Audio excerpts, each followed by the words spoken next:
Aquí estamos acostumbrados en nuestras iglesias que aunque haya internet, aunque haya iPad, aunque están en las pantallas, los cristianos están acostumbrando, ¿verdad?, ya a la tecnología y ya no buscan en su Biblia, ya no la leen, porque pues ya todo está en las pantallas y gracias a Dios por eso.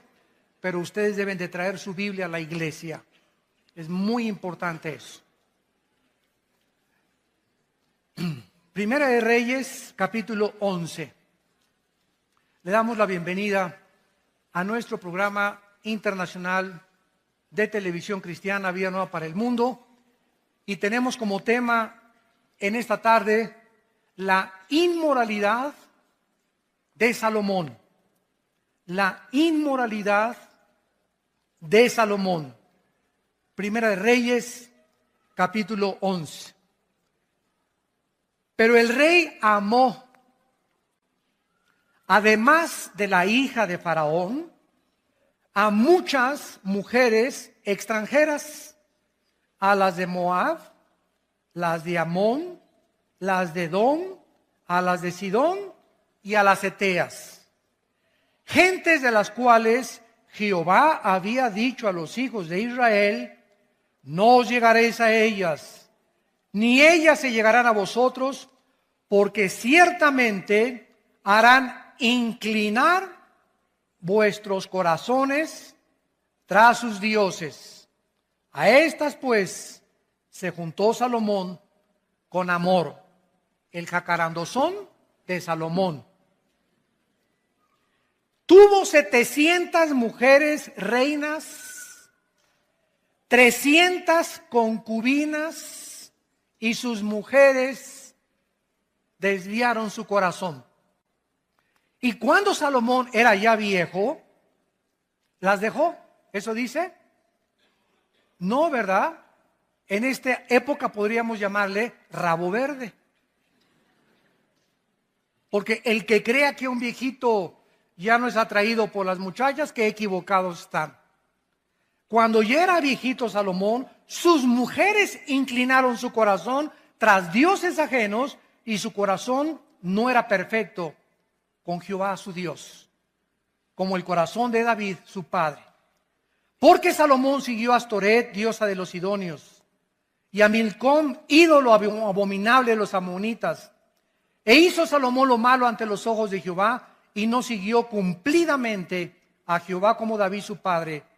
Edificó Salomón un lugar alto a Quemos, ídolo abominable de Moab, en el monte que está enfrente de Jerusalén, y a Moloc, ídolo abominable de los hijos de Amón. Así hizo para todas sus mujeres extranjeras, las cuales quemaban incienso y ofrecían sacrificios a sus dioses. No cabe duda que una de las cosas más maravillosas que Dios nos ha dado es el sexo.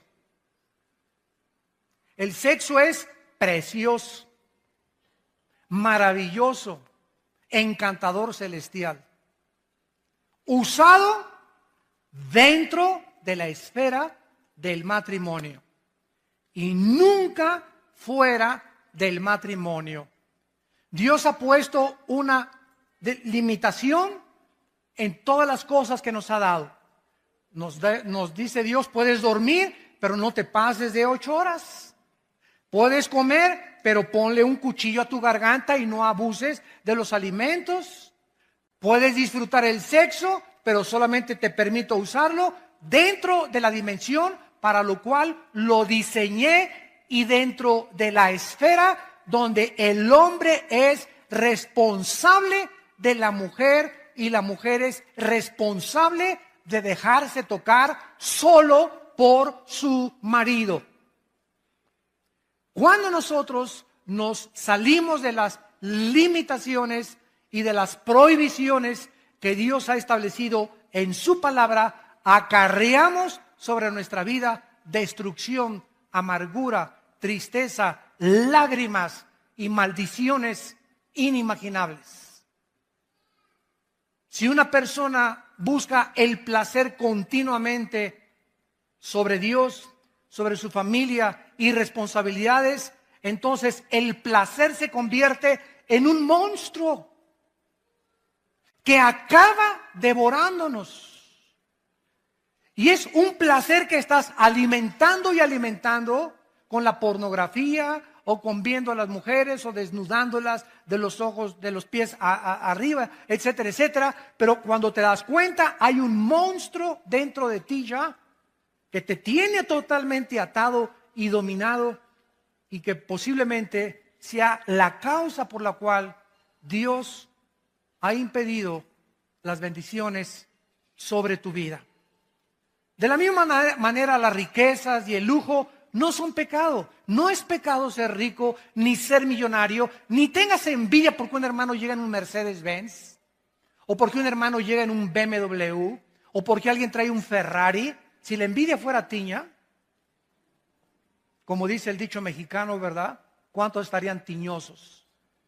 Sin embargo, hay muchas personas que tienen el derecho de traer un Mercedes-Benz y un carro. ¿Por qué? Porque en la misma proporción le dan a la obra de Dios. Porque no solamente los ricos son avaricientos, sino que hay pobres que son peor de avaricientos y de codiciosos que los mismos ricos. Entonces la avaricia y la codicia no solamente es de los ricos, también es de los pobres. Es que yo no tengo para darle para Dios, eres un codicioso y ambicioso, y como dijo don Teofilito, y ahí te quedarás en la mediocridad porque no has entendido que al darle a Dios, Dios te puede bendecir y multiplicar la cosecha. Pero por tu incredulidad y tu avaricia no puedes jamás llegar a comprarte más que tu bochito que traes. Y aunque no es pecado tampoco, ¿verdad?, traer bochito, no tengas envidia de los que tienen un carro o una casa más lujosa que tú. Hay millonarios en Estados Unidos que gracias a ellos ganan $1 millón al mes y dan 600, 700 mil dólares al mes a los misioneros y a las iglesias en el mundo entero, y viven con 300 mil dólares al mes. Y como ve Dios que le dan más del diezmo y más, y el dinero no lo guardan y lo guardan y lo guardan y lo guardan, Dios los sigue bendiciendo porque Dios está buscando instrumentos a través de los cuales canalizar sus bendiciones al mundo. Pero si Dios te da y le echas y le echas y le guardas y le guardas y ahí, va a llegar un momento en que se cierra la llave y todo lo que tienes aquí se va a hacer un agujero y se te va a salir. O vas a gastar pagando en un secuestro, o vas a gastar en un accidente o en el hospital, pero el diablo va a venir por lo que guardamos y le robamos a Dios. Porque o se lo damos a Dios o se lo damos al diablo. Y más vale que se lo des a Dios, porque el devorador viene a arrebatarnos lo que ya perdió la bendición sobre Dios. La vida de Salomón es un ejemplo poderoso y trágico de lo que le puede suceder a cualquier persona que se abandona a los placeres de la vida y se olvida de Dios. Salomón alcanzó bendiciones inimaginables de Dios, de prominencia, de reputación internacional y de una sabiduría que la Biblia dice en el Nuevo Testamento que después de Cristo, el hombre más sabio que ha existido desde Adán y Eva se llama Salomón. Pero los placeres y el lujo acabaron con los talentos y los dones que Dios le dio a Salomón y comenzaron poco a minar su corazón hacia Dios, a debilitar más y más su carácter, acabando por destruir su vida espiritual. Vamos pues a nuestro pasaje y vamos a analizar en primer lugar las dos principales causas de la caída de Salomón. Y antes les recuerdo lo siguiente. El hombre más sabio de la historia, Salomón, y el hombre más fuerte de la historia no fue Charles Atlas ni Rambo, fue Sansón. Al hombre más sabio de la historia y al hombre más fuerte de la historia los derrotó una mujer. Y las mujeres, por otro lado, se podrán dar cuenta el poder tan grande que existe en ustedes sobre nosotros. Una mujer derrotó a Sansón, Dalila, tu sobrina, y a Salomón, no solamente una, ¿verdad?, sino que se sirvió con la cuchara grande, como lo vamos a ver.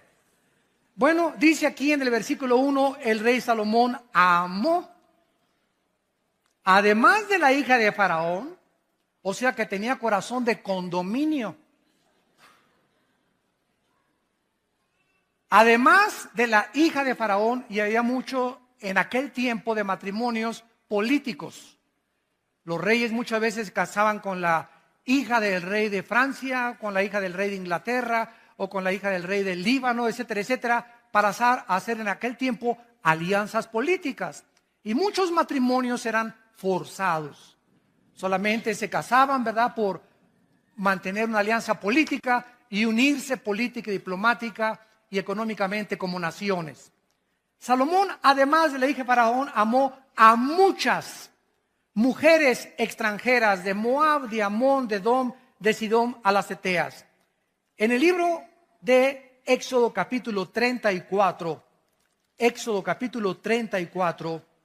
Dios había prohibido a los reyes, a los que le conocían como Jehová, a los que habían entendido que eran regidos por leyes, aparte civiles, leyes espirituales, les había prohibido lo siguiente. Éxodo 34, versículo 12, guárdate, les dijo Dios, de hacer alianza con los moradores de la tierra donde has de entrar, para que no sean tropezadero en medio de ti. Derribaréis sus altares, quebrantaréis sus estatuas y cortaréis sus imágenes de acera, porque no te has de inclinar a ningún otro Dios, pues Jehová, cuyo nombre es celoso, Dios celoso es. Por tanto, no harás alianza con los moradores de aquella tierra, porque fornicarán en pos de sus dioses y ofrecerán sacrificios a sus dioses, y te invitarán y comerás de sus sacrificios, tomando de sus hijas para tus hijos y fornicando sus hijas en pos de sus dioses. Harán fornicar también a tus hijos en pos de los dioses de ellas. Dios establece un principio espiritual inexorable e inquebrantable también en el Nuevo Testamento, en 2 de Corintios capítulo 6. Para que no diga alguien, eso fue para el pueblo de Israel en el Antiguo Testamento. Dice Pablo en la segunda carta a los Corintios capítulo 6, versículo 14 en adelante. No se unan en yugo desigual con los incrédulos. Porque ¿qué compañerismo tiene la justicia con la injusticia? ¿Qué comunión la luz con las tinieblas? ¿Qué concordia, o sea, qué acuerdo? ¿Qué sinfonía es la palabra en el griego sinfonesis? Se tradujo concordia. ¿Qué sinfonía hay cuando llega la banda de Huipanguillo a tocar con la Sinfónica Nacional de México? Imagínense la novena sinfónica de Beethoven y llegan a la banda de Huipanguillo, inmediatamente te das cuenta, ¿verdad? Aquí no hay ritmo, no hay armonía, ¿verdad? No hay musicalidad. Exactamente se usa esta palabra, que no hay sinfonía, porque tú estás y la otra está tocando a cambiarte tu cultura, a cambiarte tu enfoque, a contaminarte, y finalmente acabas sirviendo a la religión y a los dioses o a aquellos que tiene la persona equivocada en tu vida. Dice la Biblia en el versículo 16, y qué acuerdo entre el templo de Dios y los ídolos, porque ustedes son el templo del Dios viviente, como Dios dijo. Vamos a seguir esto y explicarlo más claramente para que podamos entender y proseguir con nuestra conferencia. Si yo soy cristiano, estoy bajo el gobierno de Dios, que es la luz. Dios es luz. Sin embargo, el cristiano puede salirse del control de Dios en el momento en que rompo sus leyes y me introduzco inmediatamente otra vez de donde me sacó Dios. Paso otra vez como cristiano, aunque no pierdo la salvación, a estar bajo las tinieblas.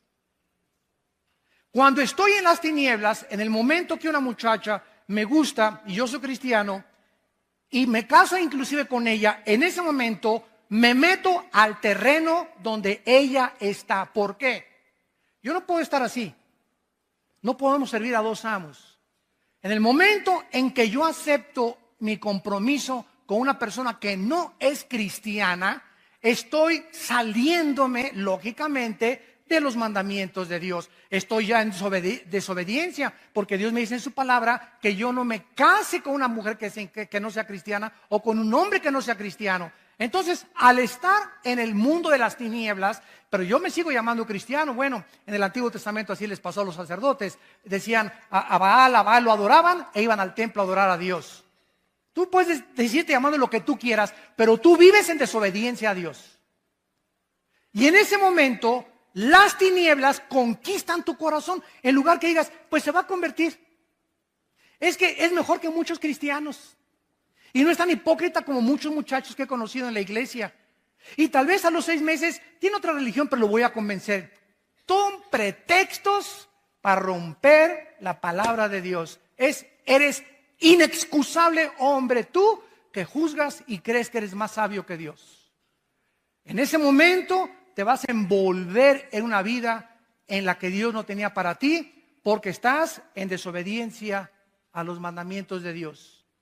Entonces, en lugar de que tú a esa muchacha la saques de las tinieblas y la traigas a la luz, va a pasar lo contrario. Ella te va a jalar al reino de las tinieblas, te va a enfriar, va a debilitar tu carácter y sin que te des cuenta, pierdes la brújula y la dirección de Dios.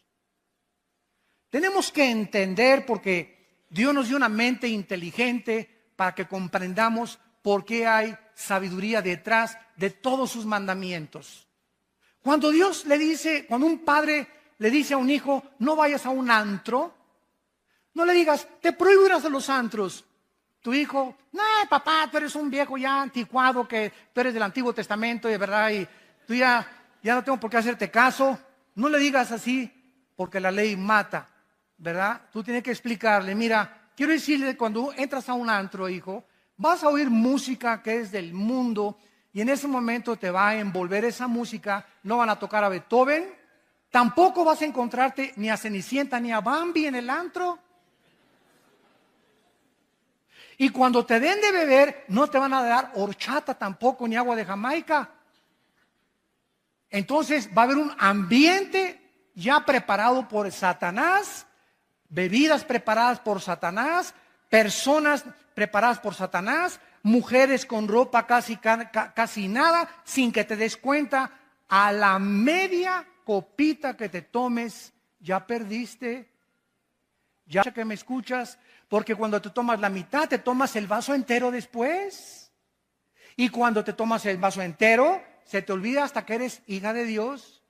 Ya te conviertes en hija de Moloch. Ya dejas que tu novio te haga lo que quiera, te dejas tocar, te dejas acariciar al movimiento y al grito y al medio ambiente. Y cuando te das cuenta, ¿verdad? No sabes ni con quién amaneciste. Dios tiene un propósito para decirnos lo que Él nos dice. Vivimos en un mundo completamente, dice en 1 Juan 5, controlado por Satanás. El medio ambiente, la música, todo está con el propósito de embaucarnos, de entramparnos, de jalarnos a ese mundo del cual Dios nos sacó y en el cual Dios no quiere que nosotros participemos de él. La primera causa que podemos descubrir de Salomón es su sensualidad hacia las mujeres.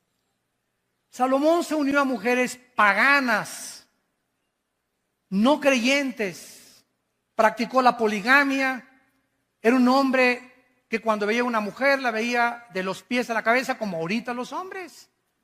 El 85, para que lo sepan mujeres, el 85% de los hombres cuando las ve a ustedes las ve de los pies a la cabeza, las barren de la cabeza a los pies.